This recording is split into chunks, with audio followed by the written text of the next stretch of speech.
the moment I think that we hit rock bottom and we just feel like I have come to the end of myself. And I'll never forget it. I remember it like it was yesterday as I was heading toward the kitchen. Shared this with you last time I think I was on here. I was heading toward the kitchen and I was overeating for the third or fourth time. I mean, I wasn't hungry, but I was just compelled to return and eat. And I had developed this stronghold in my eating from the age of about 8. I had some situations in my childhood that I won't go into, but it wasn't even necessarily what happened to me. It was that I wasn't equipped to handle it. And I began turning to food for comfort. And I didn't realize this until years later. Of course, the Lord showed me. But what happened is I would begin to turn to food. And when I was stressed, when I was lonely, that's really all I knew. And you know, God equips us with this great survival mechanism, except we're supposed to get comforted from the Holy Spirit, not from a Big Mac, right? So anyway, I began developing this stronghold in my life.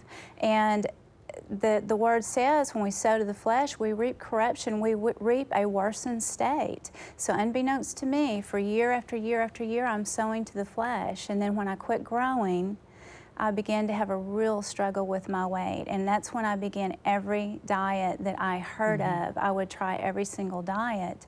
And the thing that the Lord showed me is I would put my hope in this diet. And that's why we titled in this product, Higher Hope for Better Health, we have a tendency to hope that this diet is going to take us to freedom. This is different than every other diet. This new diet, is the real final this is the answer. new thing, you know, and you can eat chocolate. And, you know, and it's going to take us to freedom. But what happens is because we're not making the inward change in our heart and the change in our thinking, we're just fighting this warfare with carnal weapons.